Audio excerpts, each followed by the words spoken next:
Olá, tudo bem? Queria falar sobre um assunto bem polêmico, o líquido amniótico meconizado. Ontem eu prestei assistência a um parto, na verdade foi uma cesariana, então a gente acabou realizando uma cesariana de uma paciente com o líquido amniótico meconizado.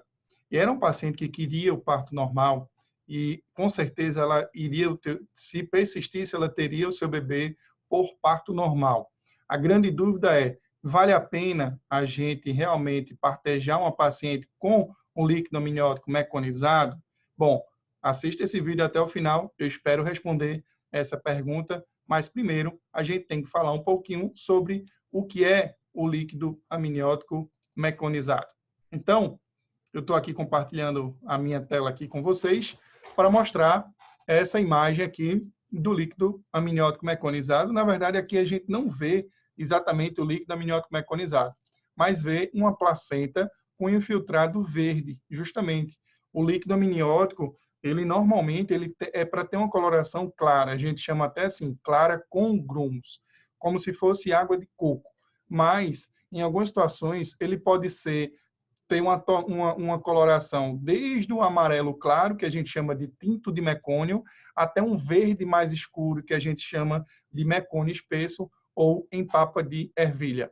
Então, eu trouxe para vocês dois trabalhos interessantes e recentes, trabalhos, inclusive agora de 2020, esse aqui foi aceito na Nature em 4 de abril de 2020, e fala o efeito do líquido amniótico meconizado nos resultados perinatais de gestações complicadas por ruptura prematura das membranas amnióticas pré-termo, ou seja, a bolsa rompeu antes do tempo, ou seja, antes do trabalho de parto, e numa idade gestacional prematura, antes das 37 semanas de gestação.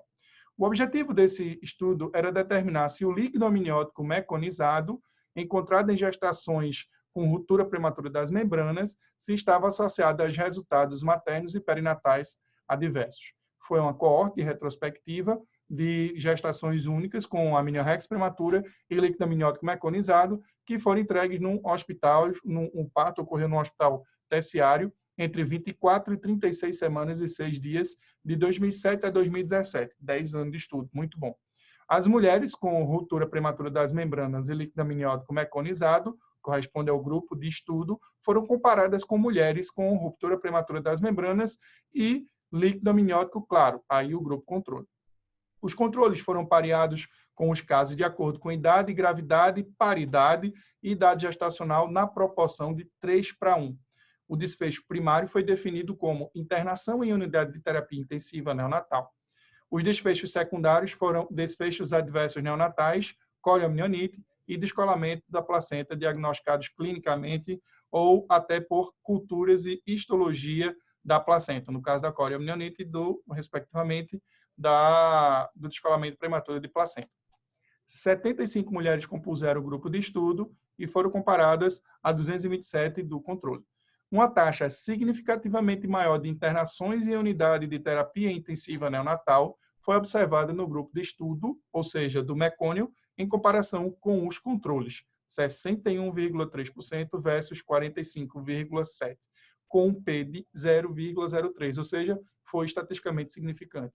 A análise multivariada demonstrou que o líquido amniótico meconizado é um fator de risco independente para internação em unidade de terapia intensiva neonatal, com um odds ratio que, na verdade, vê o risco relativo de 2,82. Como se fosse assim, de uma maneira simples, o risco de admissão em unidade de terapia intensiva neonatal é aproximadamente 2,8 vezes. E o P ele também é significante, né? Ele varia de 1,39, intervalo de confiança a 5,75, é quando varia o risco, né? O ajustado é 2,82, e o P menor do que 0,05, na verdade, P de 0,004. Verificou-se que o líquido amniótico meconizado está relacionado, associado com taxas mais altas de cesarianas e partos vaginais operatórios, 30,7 versus 24,4 e 5,3 versus 2,7. Quando você compara, né, com o grupo controle, e o P é quase significante. O ideal é que fosse um pouquinho menor do que 0,05.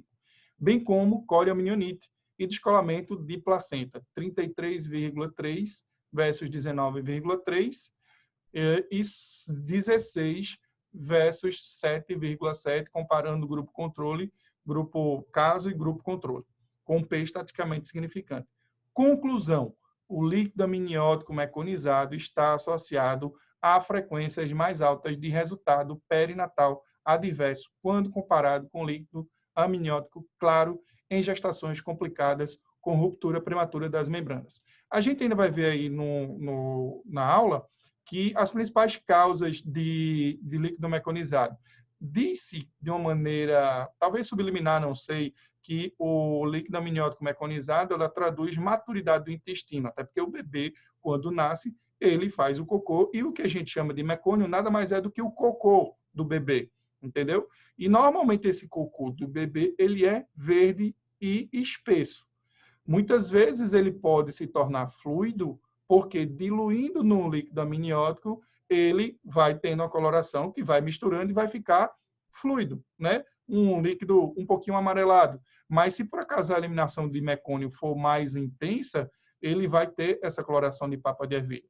E qual é a preocupação? É que você pode ter o que a gente chama de síndrome de aspiração meconial, que é isso. É quando o bebê aspira esse mecônio espesso e dificulta a passagem de ar pelas vias aéreas, porque ele engoliu e também aspirou esse líquido amniótico.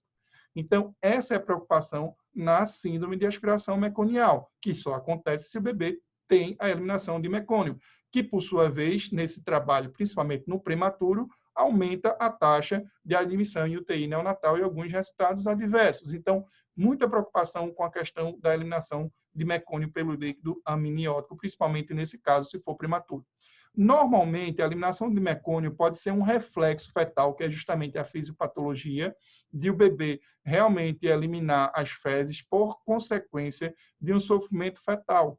E aí, o intestino vai responder, basicamente, sistema parasimpático, e aí você vai ter uma eliminação de mecônio. Então, isso pode ser uma resposta à hipóxia. Por isso que todas as vezes, quando a gente tem a eliminação de mecônio, se preocupa com o sofrimento fetal.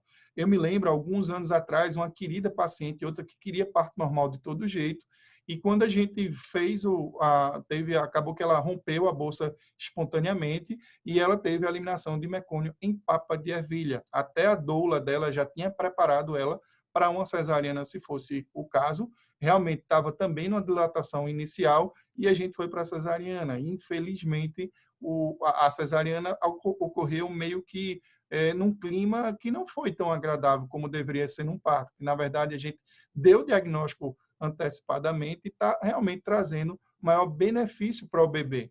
Então, é importante que toda gestante se prepare para que, se por acaso tiver eliminação de líquido amniótico meconizado, existe um risco maior de cesariana.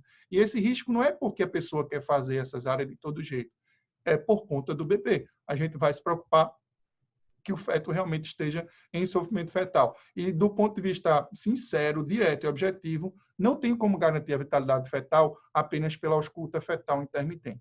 A gente ficar escutando deixa a gente mais tranquilo do que não escutar, óbvio.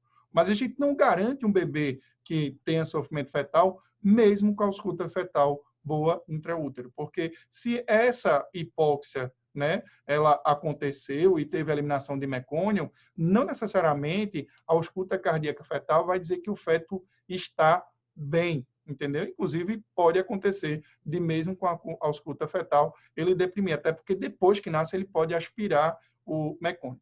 Mas é bom deixar bem claro que mecônio não é indicação absoluta de cesariana. Por exemplo, gestantes em trabalho de parto avançado, em que você já tem a eliminação de mecônio, pode-se tentar um parto normal, principalmente se for o desejo da mãe e se tiver condições de segurança. Muitas vezes opta por abreviar o parto e por isso vocês viram uma maior incidência de parto operatório, que é o parto quando se utiliza ou o fórceps ou até mesmo o vácuo extrator. Mas vamos voltar para o artigo para mostrar ainda que a parte da introdução, né? Então, na introdução do trabalho, ele mostra que o líquido amniótico com mecônio ocorre em 8% das gestações de termo, ou seja, de 9 meses, e 20% das gestações pós-termo. A incidência de líquido amniótico meconizado prematuro é menos frequente e é encontrada em aproximadamente 5% das gestações. No caso, assim, ele é muito mais frequente pós-termo, que é justamente depois de 42 semanas, ou na medida em que aumenta a idade gestacional, principalmente a partir de 40 semanas, você tem um maior risco de ter o líquido amniótico meconizado, e a mortalidade neonatal também aumenta, não tanto, mas aumenta a partir de 40 semanas de gestação. Então, prematuro, o líquido amniótico vai estar presente em 5% das gestações. A fisiopatologia do líquido amniótico meconizado não é totalmente compreendida. A teoria aceita sugere que o líquido amniótico meconizado reflete maturação do trato intestinal, apoiada principalmente pelo aumento da incidência do pós-termo. No entanto, essa teoria é irrelevante quando o líquido amniótico meconizado é encontrado em prematuros, implicando associação com sofrimento fetal ou hipóxia. Vamos repetir essa frase que é importante. A teoria é irrelevante sobre justamente a fisiopatologia quando o líquido amniótico meconizado é encontrado em prematuros, implicando em associação com sofrimento fetal e hipóxia. O significado clínico do líquido meconizado no parto prematuro é discutível e está em constante debate. No termo, ele está associado a efeitos adversos obstétricos, perinatais e neonatais, como o aumento do risco de parto cesariana, parto vaginal operatório, sepsis neonatal, acidose, síndrome da angústia respiratória, né? Hipoglicemia, convulsões e também morte fetal intraparto. Por outro lado, estudos recentes demonstram que o líquido meconizado pode ter proteção contra a morbidade infecciosa da prole a longo prazo, dermatites na infância e hospitalizações relacionadas a erupções cutâneas. Aqui eu acho que é como se fosse o papel mesmo simbiótico, não sei, do líquido amniótico meconizado. Mas vale a pena prestar atenção justamente nesses efeitos adversos. O líquido amniótico ele é estéril, só que ele é um excelente meio de cultura para outros patógenos após o nascimento, principalmente. E aí vamos analisar as tabelas, né? Aqui você compara as características dos participantes do estudo. As características foram bem semelhantes em relação à idade materna, à quantidade de gestações, à paridade, se teve reprodução assistida. Aí aqui teve o percentual foi parecido, né? Não teve nenhum P significante aqui. E cesarianas prévias também foram em torno de 9%. Quando a gente compara as complicações obstétricas, a gente vai ver que no caso do líquido amniótico meconizado, pré-termo, você vai ver uma maior incidência de pré-eclâmpsia, e aqui foi estatisticamente significante, uma maior incidência de diabetes gestacional, mas não foi significante, febre intraparto não, coriominionite foi significante também, mais frequente, descolamento prematuro de placenta também foi significante,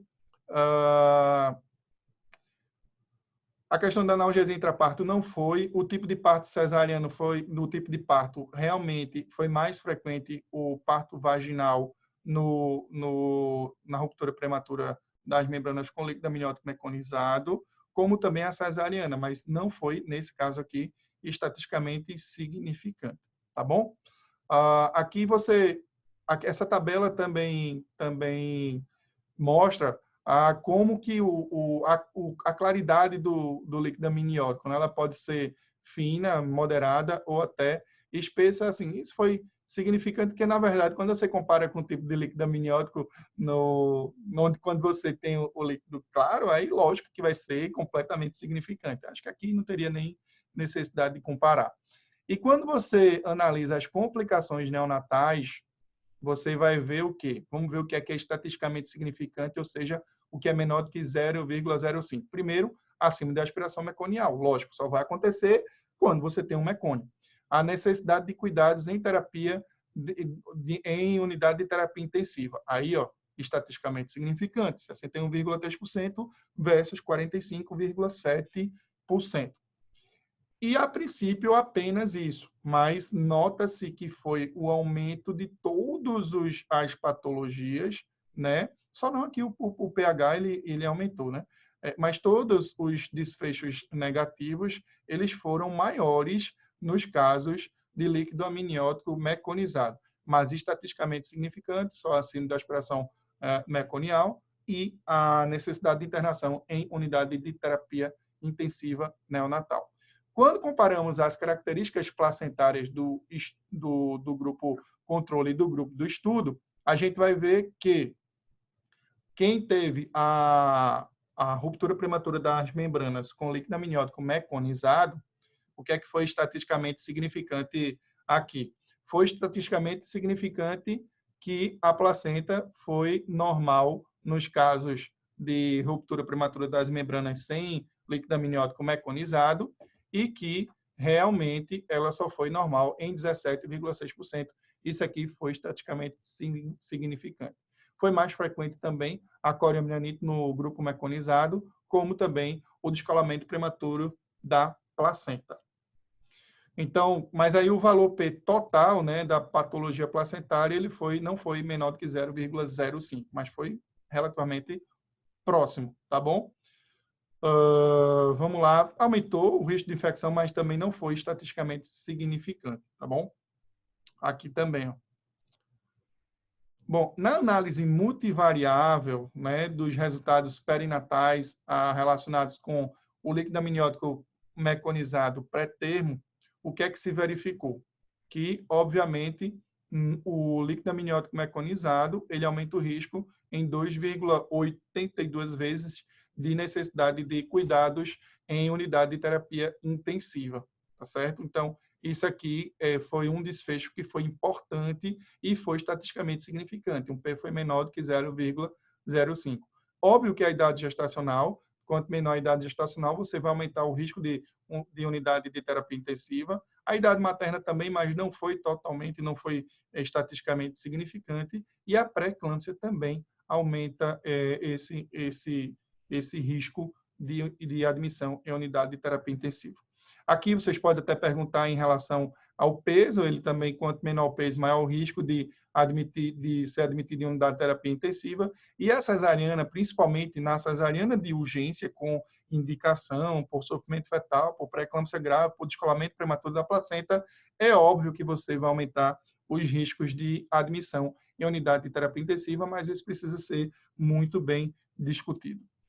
Bom, a gente já passou um tempão aqui falando sobre esse artigo. Daqui a pouco eu falo sobre outro artigo do líquido amniótico meconizado quando a paciente já tem 9 meses. Então, fica de aprendizado que não é fisiológico a ruptura prematura das membranas, muito menos pré-termo, muito menos a ruptura prematura das membranas pré-termo associado ao líquido amniótico meconizado. Nós obstetras sempre nós vamos nos preocupar em algum grau de hipóxia fetal, e daí porque cada caso ele precisa ser individualizado e pesando muito a segurança do binômio materno-fetal. Tá bom?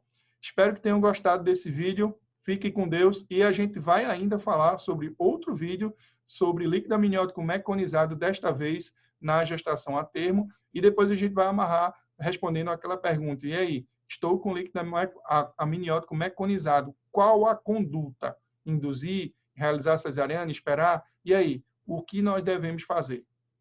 Até o próximo vídeo. Fiquem com Deus.